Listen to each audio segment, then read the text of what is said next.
Dear students, Assalamu alaikum. Sir Rafi is here, and today our topic is thermal conductivity. आपने dear students अक्सर देखा होगा कि कुछ मटेरियल्स के अंदर से हीट बहुत क्विकली एक साइड से दूसरी साइड की तरफ फ्लो करती है, जस्ट लाइक आयरन। और अगर वुड की एग्जांपल दी जाए तो उसमें से हीट एक साइड से दूसरी साइड पर बहुत स्लो ट्रांसफ़र करती है। रीज़न तो उसकी हम ऑलरेडी डिस्कस कर चुके हैं कि मेटल्स जितनी भी होती हैं उनके अंदर एटम्स के साथ साथ फ्री इलेक्ट्रॉन्स भी होते हैं, और ये फ्री इलेक्ट्रॉन्स जो है ना, ये हीट को एक साइड से दूसरी साइड पर मूव करते हुए बहुत अहम किरदार अदा करते हैं। और इन्हीं इलेक्ट्रॉन्स की वजह से heat conduction from one end to the other is very quick. While in case of wood, ये ऊपर आयरन की एग्जांपल दी गई। While in case of wood there are only atoms or molecules, no free electrons are available, so heat conduction in this wood rod is very slow and heat reaches from one end to the other with a very slow process. Transfer of heat from one end to the other is called conduction, and we have read already that conduction is the transfer of heat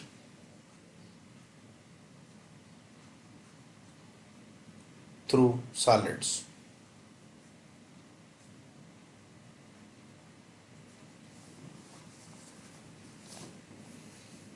conduction dear students all materials में से होती है, insulators में से भी होती है, just like would रबड़ वगैरह, और कंडक्टर्स में से भी होती है, just like metals, iron, gold, aluminium.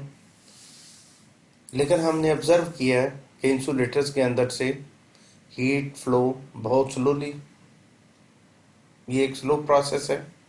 लेकिन मेटल्स या कंडक्टर्स के अंदर से हीट कंडक्शन, हीट फ्लो जो है, ये एक बड़ा क्विक प्रोसेस है। आज हम मटेरियल्स की प्रॉपर्टीज़ को स्टडी करने लगे हैं कि किस तरीके से हीट कंडक्शन की स्पीड पर इफ़ेक्ट पड़ता है। यहाँ पे राइट साइड पे डायग्राम शो की गई है। इसमें एक क्यूबाइड शेप का सॉलिड ऑब्जेक्ट है। यहाँ पर इसका रेड कलर से टेम्परेचर T1 लेट किया गया है, जो कि इसको 100 डिग्री सेल्सियस शो किया गया। रेड फेस का टेम्परेचर 100 डिग्री सेल्सियस, जबकि इसके अपोजिट फेस का टेम्परेचर 10 डिग्री सेल्सियस जो है ना शो किया गया।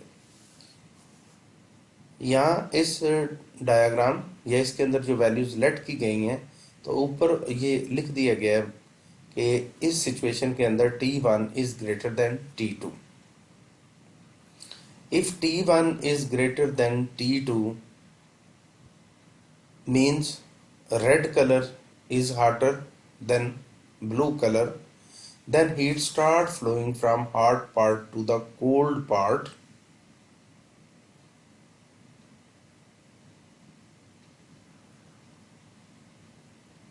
हम यहाँ पे फर्ज करते हैं कि amount of heat that flows from hot to cold part is Q, and the time taken by this heat to move from hot to cold part is T.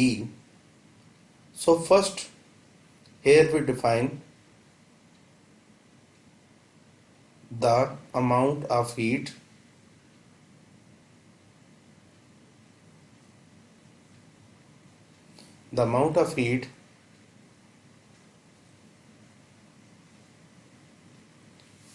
flows in unit time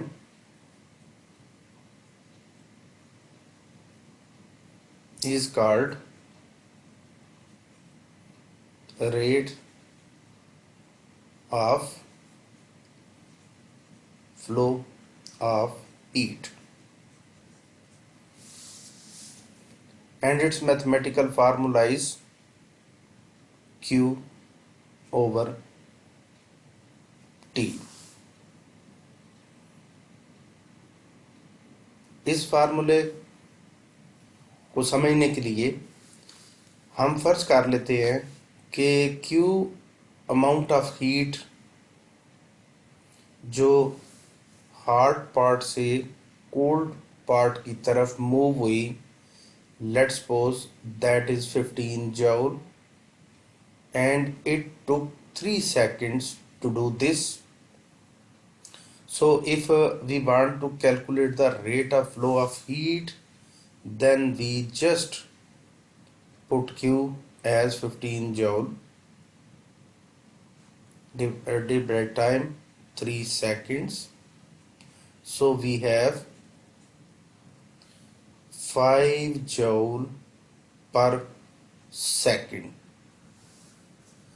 जैसा कि ये rate of flow of heat के अंदर आप observe करेंगे, ये लिखा हुआ है amount of heat flows in unit time. Unit time mean in 1 second. तो अगर ये हमारा आंसर देख लिया जाए तो इसमें लिखा हुआ है कि 1 सेकेंड के अंदर 5 जूल हीट वन एंड से दूसरे एंड तक पहुंचती है. तो ये terminology that is Q over T, that is the most important. अब इसमें डियर स्टूडेंट्स, ये जो हमारे पास अमाउंट है Q over T, कि जिसको हम कहेंगे rate of flow of heat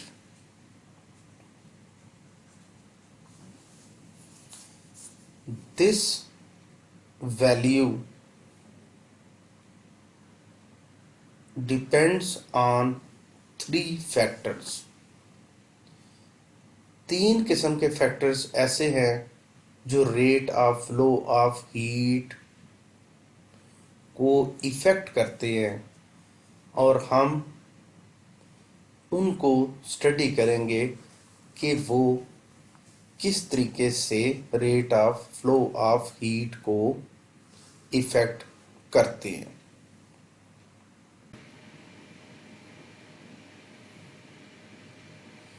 As dear students, it is already told that rate of flow of heat, rate of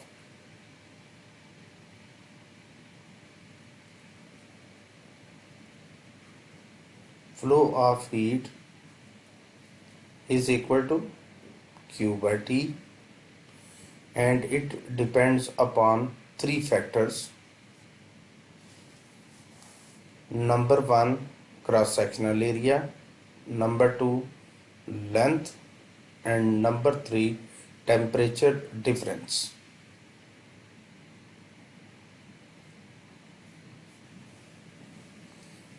Let us discuss these 3 factors one by one.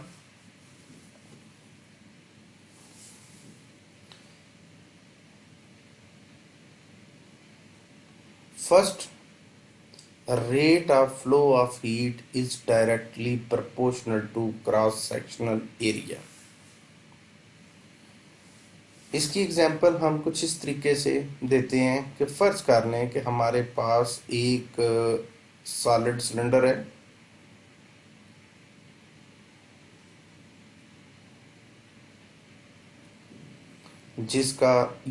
जिसको मैं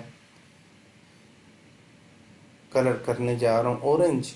ये इसका cross sectional area कहलाता है. एक दूसरा cylinder consider करते हैं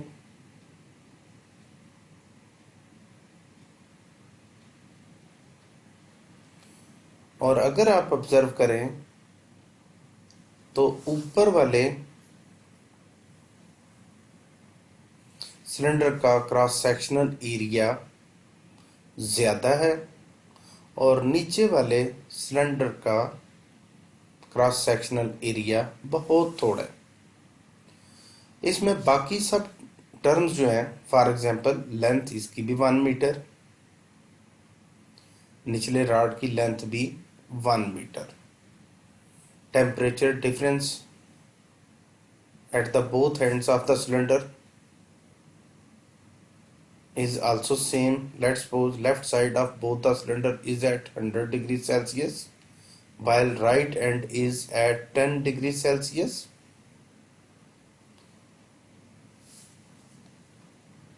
टेम्परेचर डिफरेंस ऊपर भी 90 आ रहा है, 100 माइनस 10। टेम्परेचर डिफरेंस नीचे भी 100 माइनस 10 90 ही आ रहा है। We are considering these two cylinders. इसमें बाकी तमाम टर्म्स जिन तीन को हम डिस्कस कर रहे हैं उनमें से दो बिल्कुल एग्जैक्टली सेम है, यानी टेम्परेचर डिफरेंस बोथ जो सिलेंडर्स हैं उनका टेम्परेचर डिफरेंस 90 डिग्री सेल्सियस है और दोनों की लेंथ 1 मीटर है, लेकिन एक का क्रॉस सेक्शनल एरिया ए ज़्यादा है, दूसरे का क्रॉस सेक्शनल एरिया ए कम है। तो हम सिर्फ इस एरिया को स्टडी करेंगे। इसमें सिचुएशन ये होती है कि अगर दोनों आप सिलेंडर जो है इनका लेफ्ट हैंड 100 डिग्री सेल्सियस पे है तो heat start flowing from hot part to cold part.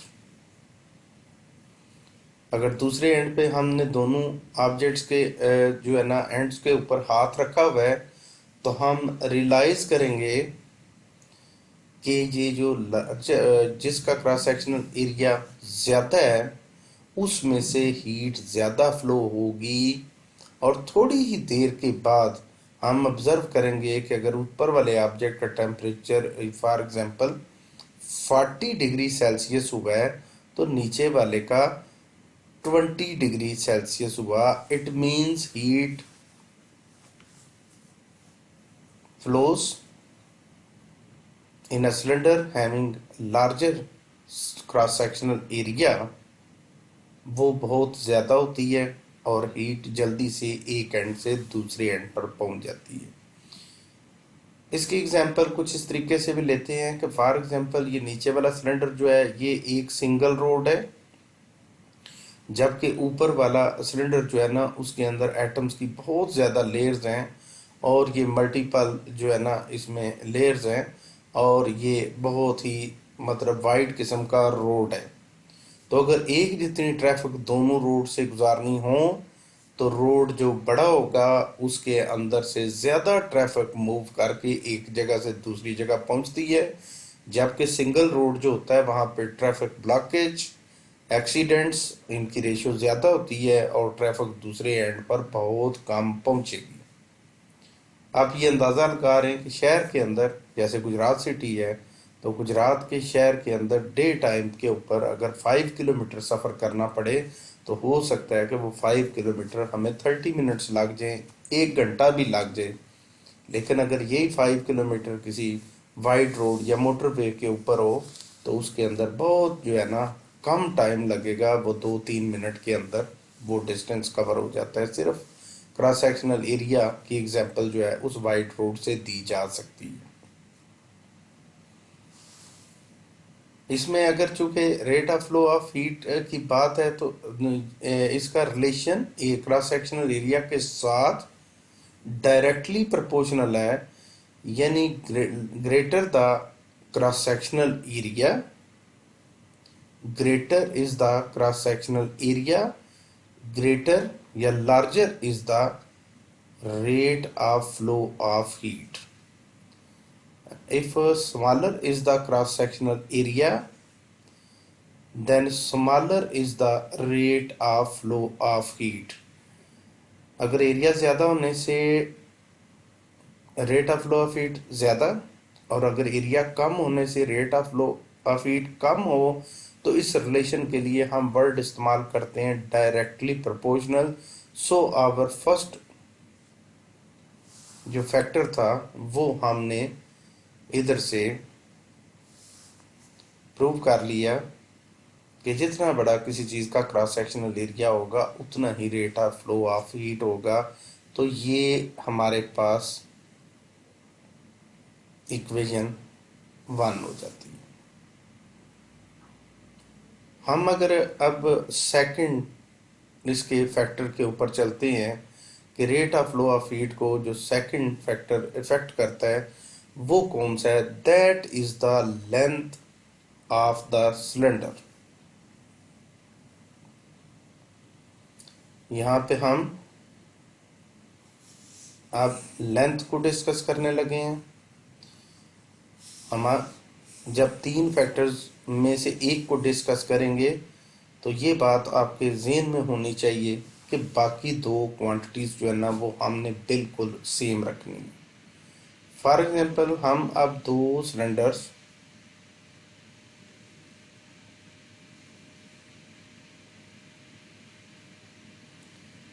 उन दोनों की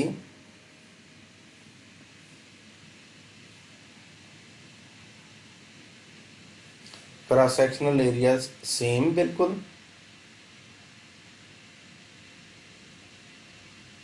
दो सिलेंडर्स हैं, उन दोनों का क्रॉस सेक्शनल एरिया बिल्कुल same.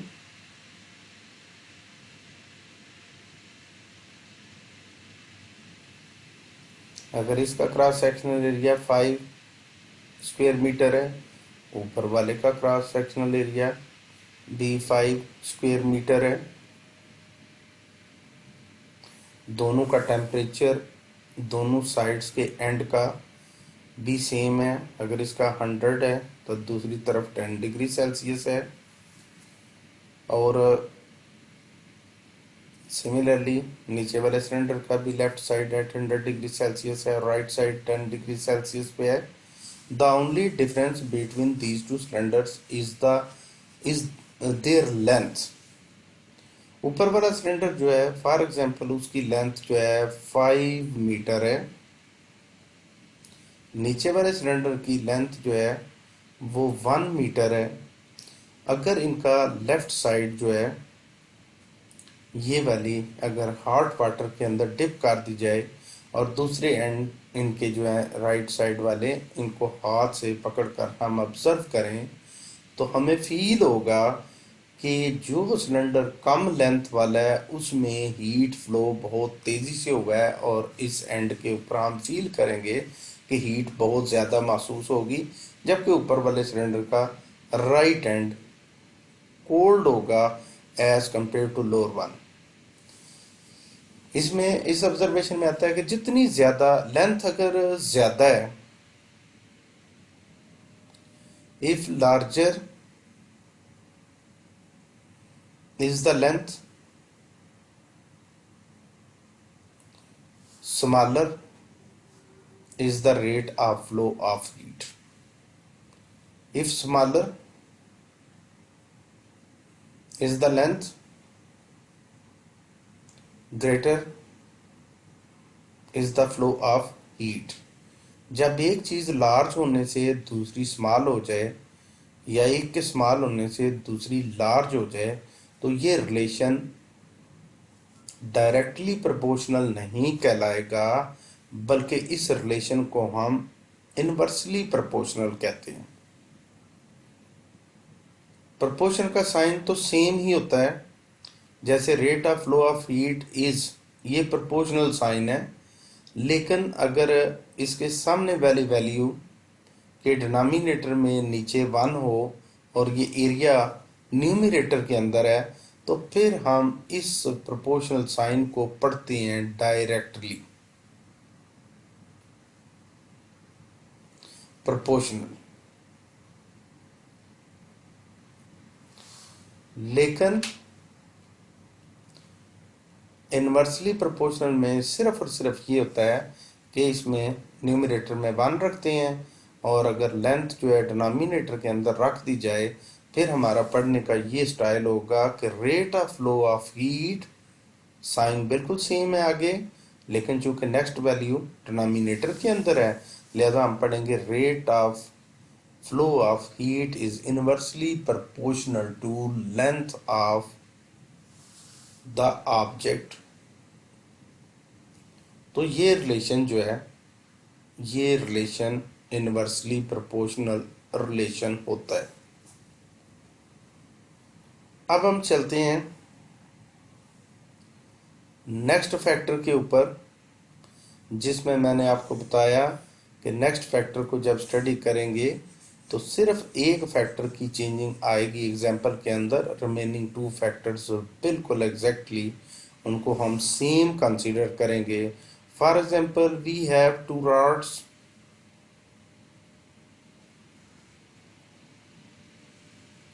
having same cross sectional area,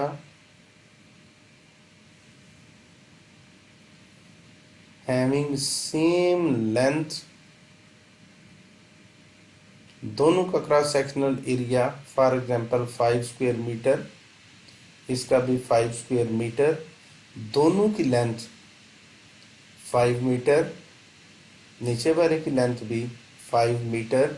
the only difference is कि राइट हैंड दोनों का 10 डिग्री सेल्सियस रख लेते हैं और लेफ्ट हैंड में थोड़ा चेंज कर लेते हैं, एक का हम 100 डिग्री सेल्सियस रख लेते हैं, दूसरे का 20 डिग्री सेल्सियस रख लेते हैं। ऊपर वाले का जो टेम्परेचर डिफरेंस यानी डेल्टा टी होगा दोनों टेम्परेचर को माइनस करके, that will be 100 degree Celsius minus 10 degree Celsius which is equal to 90 degree Celsius. In lower case 20 minus 10 जो टेम्परेचर डिफरेंस होगा that is 20 minus 10 is equal to 10 degree Celsius. हमारे ये observation में है कि दो ऑब्जेक्ट्स का टेम्परेचर डिफरेंस जितना ज़्यादा होगा हीट फ्लो उतना क्विकली होता है। इसके लिए बेहतरीन एग्जांपल मैं जो आपको पेश करूंगा कि हमारा बॉडी टेम्परेचर 37 डिग्री सेल्सियस है, बॉडी टेम्परेचर 37 डिग्री सेल्सियस है, और अगर फॉर एग्जांपल ये आप इस एग्जांपल को ज़रा स्टडी कीजिएगा कि हमारे पास दो चाय के कप हैं, एक पर्सन जो है उसके सामने जो चाय का कप रखा गया है, कप ज़रा ओल्ड स्टाइल का ही है, इसको ज़रा आपने जो है ना बर्दाश्त कर लेने। तो ये दो कप हैं। अब एक कप के अंदर जो चाय है उसका टेम्परेचर है 47 डिग्री सेल्सियस, जबकि नीचे वाले कप का टेम्परेचर जो है ना दैट इज 97 डिग्री सेल्सियस। यहाँ पर डिफरेंस 10 डिग्री सेल्सियस का है, नीचे वाले में डिफरेंस जो है वो 60 डिग्री सेल्सियस का है। तो अगर ये दोनों पर्सन्स, ये इसको हाथ लगाता है और ये इसको हाथ लगाता है, तो सबसे ज़्यादा शदीद जो हाथ जलेगा वो नीचे वाले पर्सन का होगा, क्योंकि उसने बहुत ज़्यादा गर्म चाय को हाथ लगाया है। और इस तरीके से आपको समझ आ जाएगी कि जब गर्म चीज़ को हाथ लगाते हैं, चूँकि आपकी बॉडी टेम्परेचर और उस ऑब्जेक्ट के टेम्परेचर के अंदर बहुत ज़्यादा डिफरेंस है, लिहाजा हीट ट्रांसफ़र वेरी क्विकली और जिससे हाथ जल भी जाता है। लेकिन ऊपर वाले में डिफरेंस जितना भी कम हो तो फील तो होता है कि कुछ हीट जो है ना हमारे जिस्म की तरफ आ रही है, लेकिन उससे कम से कम हाथ जलता नहीं है, स्किन जो है ना डैमेज नहीं होती। इसकी सिंपल एग्जांपल है कि मतलब जो है ना गर्म चाय जहाँ बन रही हो उसके बर्तन को हाथ लगाएं, टेम्परेचर डिफरेंस ज़्यादा है तो हाथ जल जाएगा। लेकिन अगर किसी के बंदे का बुखार चेक करना हो तो अक्सर उसकी गर्दन को हाथ लगा के हम बुखार चेक करते हैं, तो वो बॉडी टेम्परेचर में माइनस फ़र्क होता है। नॉर्मल बंदे के बॉडी टेम्परेचर 37 डिग्री सेल्सियस है, जबकि किसी बुखार वाले की एग्जांपल 40-41 वाली होती है, तो there is only difference of 4 degree Celsius. तो जब 4 डिग्री सेल्सियस हो तो फिर फील तो ज़रूर होता है लेकिन नुकसान नहीं होता। तो यहाँ से हम ये ऑब्जर्वेशन जो है ना, इस एग्जाम्पल से ये हमारी ऑब्जर्वेशन आई। इसमें मैं आपको ये बता दूं कि लेफ्ट वाले टेम्परेचर को हम T1 ग्रेटर टेम्परेचर और राइट वाले जो है उसको T2 रखते हैं। तो इसमें हीट फ्लो जो है लेफ्ट टू राइट ऊपर वाले सिलेंडर के अंदर ज़्यादा होगी क्योंकि उनका टेम्परेचर डिफरेंस ज़्यादा है। अगर लेफ्ट साइड का टेम्परेचर T1 हो, राइट साइड का टेम्परेचर T2 हो, तो डेल्टा टी जो हम बेसिकली निकालते हैं वो कैसे निकालते हैं कि बड़ा टेम्परेचर T1 उसमें से माइनस कर लें छोटा temperature T2। This is called the temperature difference. Now we write the third equation that rate of flow of heat is directly proportional to temperature difference। अगर थोड़ा सा रफ एग्जांपल में बताऊं तो rate of flow of heat is directly proportional to, for example temperature difference अगर 90 है तो heat quickly transfer हो जाएगी, और अगर दोनों साइड्स के टेम्परेचर के अंदर डिफरेंस सिर्फ 10 डिग्री सेल्सियस का है तो heat slow slow slow slow move करेगी। इस एग्जांपल के बाद हम इन तीनों रिलेशंस या मतलब तीनों इफेक्ट्स को अच्छे तरीके से ऑब्जर्व कर चुके हैं कि इनका तीनों का rate of flow of heat के ऊपर क्या इफेक्ट होता है। अब इसके बाद जब हम बहुत से रिलेशंस को प्रोपोर्शंस उनकी लिख लेते हैं तो हमारी ऑब्जर्वेशन में होता है कि फॉर एग्जांपल लेफ्ट साइड पे इसका भी क्यूब ओवर टी, इसका भी क्यू ओवर टी, और ऊपर वाली इक्वेशन में लेफ्ट साइड पे क्यू ओवर टी है। तो अगर तमाम वैल्यू सेम हो तो जैसे जस्ट लाइक एज यूनियन लेते हैं उस तरीके से इसको हम लिख लेते हैं जी क्यू ओवर टी। और ये हमारे प्रोपोर्शनल साइन के साथ, चूंकि ए न्यूमरेटर में है तो ऊपर लिखा जाएगा, T1 माइनस T2 न्यूमरेटर में है यानी उसको भी ऊपर लिखा जाएगा। While in equation 2 length is in denominator तो इसको हम डिनोमिनेटर के अंदर लिख लेते हैं। इसके लिए हम वर्ड ये इस्तेमाल करेंगे combining, by combining, by combining equation 1,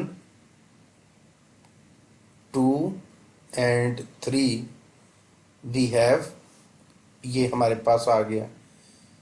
फिर उसके बाद फिजिक्स के अंदर ये रूल होता है कि whenever you are going to remove this sign of proportionality तो एक तो आपको इक्वल साइन लगाना होता है और साथ में एक कांस्टेंट वैल्यू जो कि हर फार्मूले के अंदर साइंटिस्ट ने वो लगाई होती है कैलकुलेट करके, या उसको नाम दिया होता है अपनी इक्वेशन में। इसमें के से रिप्रेजेंट करते हैं उस कांस्टेंट वैल्यू को, और उसके बाद हमारी इक्वेशन आगे चलती है ए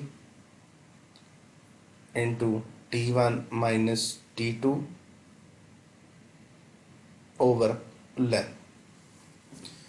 If, dear students, we are interested to calculate this value of k, तो लेफ्ट साइड पे q ओवर t तो ऑलरेडी मौजूद है, उसको रहने दें।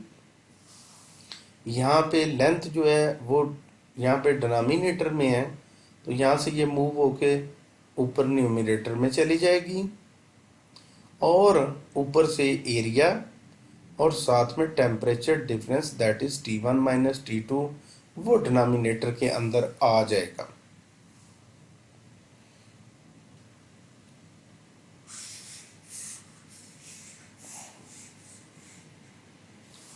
इसके बाद हम यहाँ पे K is equal to Q over T multiplied by A into T1 minus T2 over length. अगर यहाँ पे हम K की यूनिट को फाइंड करने की कोशिश करें तो K की यूनिट वैसे तो जॉल, टाइम की यूनिट सेकंड, एरिया की यूनिट स्क्वायर मीटर ऐसा ही यूनिट्स के अंदर, टेम्परेचर डिफरेंस केल्विन के अंदर,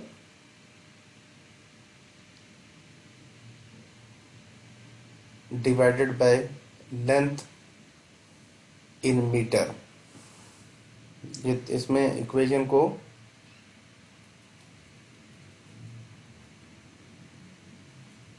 उधर से इधर लिखते हुए ये इसको मैं दोबारा लिखता हूँ, थोड़ा सा इसमें लिखने में गलती हो गई। लेंथ ओवर ए इंटू T1 माइनस T2। अगर यहाँ पे हम इस कांस्टेंट की, जिसको क्या कहते हैं, ए कांस्टेंट ऑफ प्रोपोर्शनैलिटी, और इसी को हम थर्मल कंडक्टिविटी कहते हैं, तो इसकी अगर यूनिट्स निकालनी हो तो Q हीट, इसकी unit joule, time seconds in SI unit, length in metre, okay, area in square metre, और टेम्परेचर डिफरेंस। सारी बात है कि अगर फॉर एग्जांपल 100 केल्विन में से आप 90 केल्विन माइनस करेंगे तो जस्ट यू हैव 10 केल्विन, तो ओनली केल्विन ये बच गया। इसमें से अगर 1 मीटर को इसके स्क्वायर से कैंसिल कर दें तो हमारे पास K की यूनिट दो तरीके से आ सकती है। एक तो ये कि हम जूल पर सेकंड को वाट कह दें, और ये मीटर भी डिनोमिनेटर में है और केल्विन भी डिनोमिनेटर में है, तो इनकी नीचे पावर +1 में है, उसकी प्लस है, तो अगर ऊपर ले जाएं तो मीटर भी -1 में और K की वैल्यू भी -1 में। सो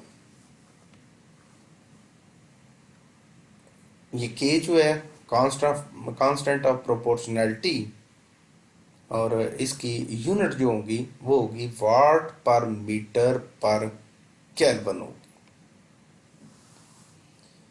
इस टॉपिक के अंदर डियर स्टूडेंट्स, जो सबसे ज़्यादा मतलब जिस डेफिनेशन को ज़हन में बिठाते हुए या ज़हन में बिठाते हुए थोड़ा सा मतलब एक परेशानी होती है कि वो डेफिनेशन ज़हन में बैठती नहीं है, तो उसके लिए मैं फर्स्ट ऑफ ऑल ट्राई करता हूँ कि आपके सामने एक उसकी डायग्राम बनाऊं। पहले हमारे पास डियर स्टूडेंट्स फर्ज करें कि एक क्यूब है, और ये क्यूब की ये क्वालिटी होती है कि उसकी लेंथ, ब्रेड्थ और हाइट जो है वो बिल्कुल सेम होती है। हम इस ये मीटर क्यूब है, मीटर क्यूब मीन्स कि ऑल साइड्स या all edges length is 1 metre. For example इस तरीके से ये 1 मीटर जो है,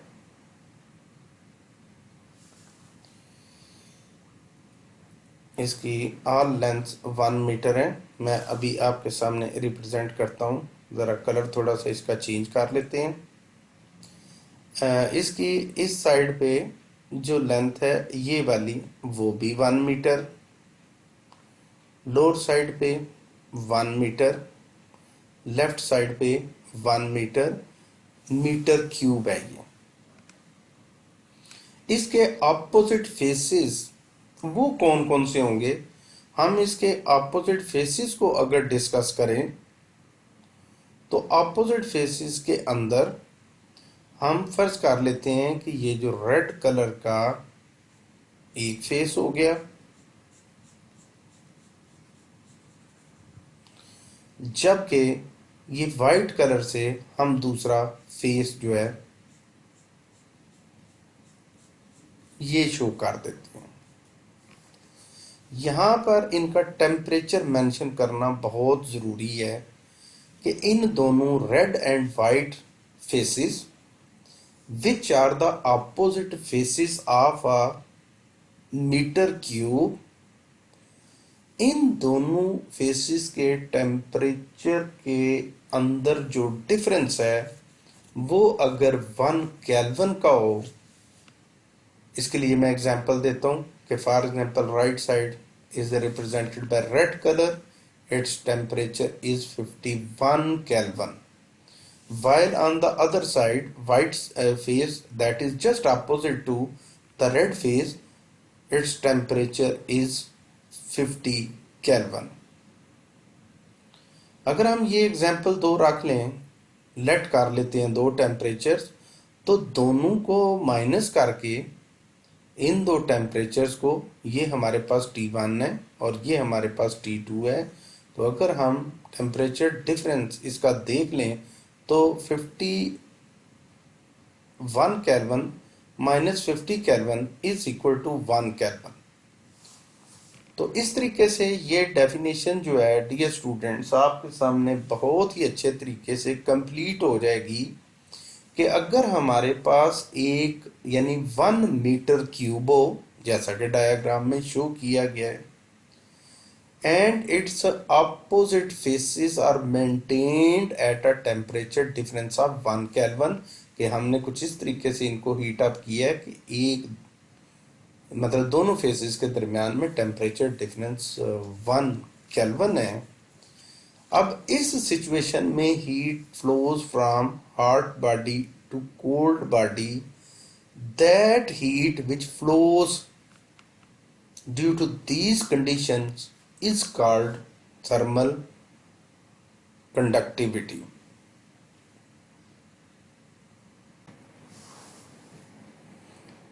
So dear students, after giving all these examples for this definition thermal conductivity, इसकी डेफिनेशन कुछ इस तरीके से बनेगी, rate of flow of heat across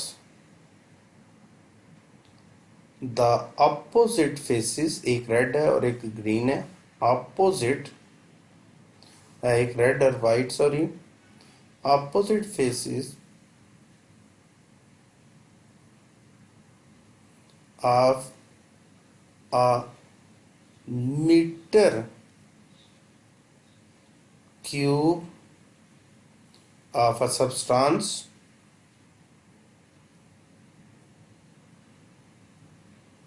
maintained, क्योंकि दोनों के दरमियान में टेम्परेचर जो है उसका डिफरेंस 1 केल्विन हमने रखा है, maintained at the temperature difference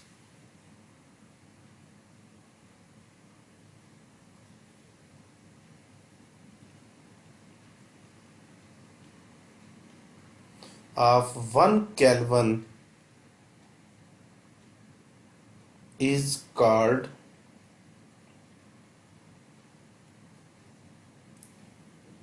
thermal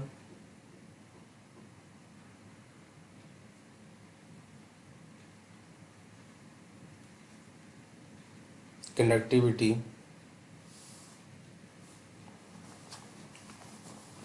of a substance.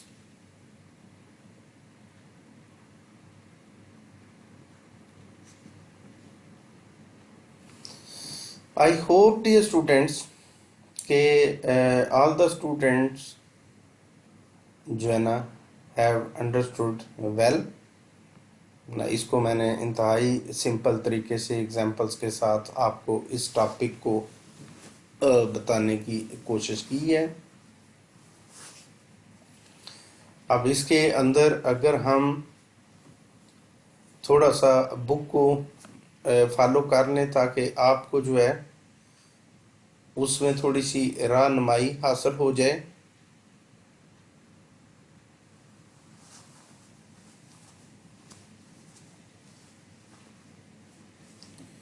तो इसमें आपके सामने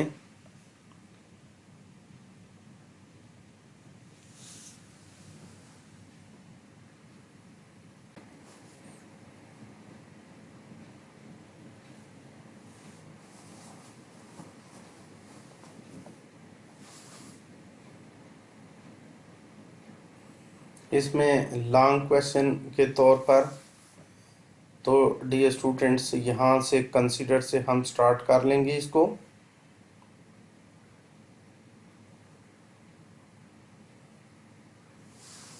consider solid block as shown in figure, यहाँ पे 9.4 को कैंसिल कर दें और उधर भी डायग्राम में से ख़त्म कर देते हैं। One of its two opposite faces each of cross sectional area is heated to a temperature T1, ये ग्रेटर टेम्परेचर है और इस T1 जो कि ज़्यादा टेम्परेचर पे है यहाँ से हीट फ्लो करेगी, heat flows along its length, तो लेंथ की तरफ उसकी जितनी लेंथ है उस डायरेक्शन में मूव करती हुई length to opposite face at temperature T2 जो कि कम टेम्परेचर है इन T सेकेंड। तो इस तरीके से अगर यहाँ पे लॉन्ग, तो ये इसमें यहाँ से स्टार्ट होके एंड तक ये लॉन्ग क्वेश्चन चलेगा। लेकिन अगर शॉर्ट फॉर्म हो तो जस्ट हो जाता है कि व्हाट इज हीट फ्लो,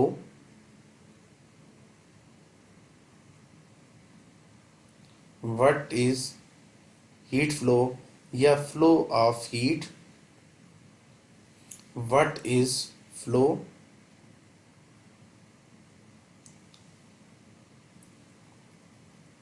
इसमें what is rate of flow of heat. तो ये हमारे पास इसमें शॉर्ट क्वेश्चन बन जाता है। इसमें हम इसको डिफाइन कर सकते हैं, उसका फार्मूला जो है ना ये लिख सकते हैं। तो इस तरीके से ये तो हमारा शॉर्ट बन सकता है। लेकिन अगर हम लॉन्ग क्वेश्चन के तौर पर मैथमेटिकली इसको सॉल्व करना है तो इसमें इसका क्वेश्चन ये फॉर एग्जांपल बन सकता है कि डिफाइन एंड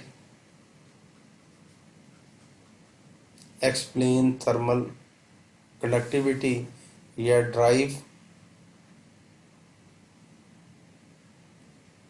मैथमेटिकल फार्मूला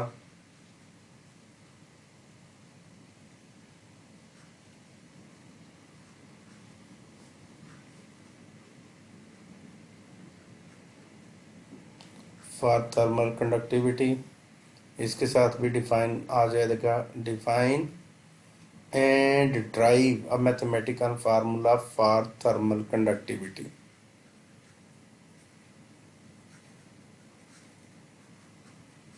इस तरीके से तो ये जो है ना इसमें it is observed that the rate effect जो है ना it is observe that rate at which heat flows through a solid object depends upon various factors. इसके बाद यहाँ से ये नेक्स्ट नीचे डायग्राम्स तो नहीं, लेकिन अगले पेज पे चलते हैं।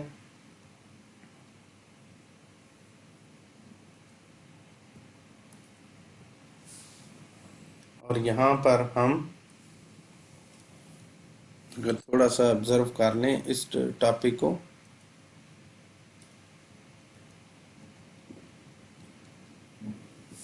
इसमें पहला जो आपको इसमें डिटेल से बताया कि क्रॉस सेक्शनल एरिया का क्या इफेक्ट होता है, तो rate of flow of heat is directly proportional to cross sectional area. Second में है rate of heat is inversely proportional to length. लेकिन इसमें आप लोगों को ये सारा जो है ना लिखना पड़ेगा। फॉर एग्जाम्पल लेंथ के बारे में ये लिखा हुआ है, larger is the length between the hot and cold end of the solid more time it will take, यानी जितनी लेंथ ज्यादा होगी उतना स्लो प्रोसेस होगा हीट फ्लो का। तो इस तरीके से इसको बड़े अच्छे तरीके से फिजिक्स में ये याद करना है आपने। ये ऊपर का जो लिखा होता है डिटेल, बाद में सिर्फ ये मैथमेटिकल से जो है ना टॉपिक जो है ना इस तरीके से नहीं लिखना आपने, आपने इसको सारा याद करना है। मैंने आपको अंडरस्टैंडिंग इसकी बता दी है। तो उसके बाद थर्ड स्टेप जो है वो ये टेम्परेचर डिफरेंस का था कि rate of flow of heat is directly proportional to temperature, directly proportional to temperature difference. अगर इन सारी इक्वेशंस को हमने ज्वाइन कर दिया तो इसके बाद ये हमारे पास जो है ठीक है, rate of flow of heat का फार्मूला ड्राइव हो गया। यहाँ पर जो है ना कांस्टेंट की भी दिखाया गया है और उसके साथ साथ आगे इसके डेफिनेशन भी है। और यहाँ पे ये टॉपिक जो है हमारा एंड हो जाता है। आई होप डियर स्टूडेंट्स कि आपको ये टॉपिक जो है अच्छा लगा होगा और आपने इसको अच्छे तरीके से, बेहतरीन तरीके से याद करना है। और याद करने के बाद इसको अपनी फिजिक्स की नोटबुक के ऊपर एक दफ़ा लिख लेंगे तो इंशाल्लाह डेफिनेटली जो है ये आपकी तैयारी के अंदर, ठीक है, अहम जो है ना रोल अदा करेगा। अल्लाह हाफिज़।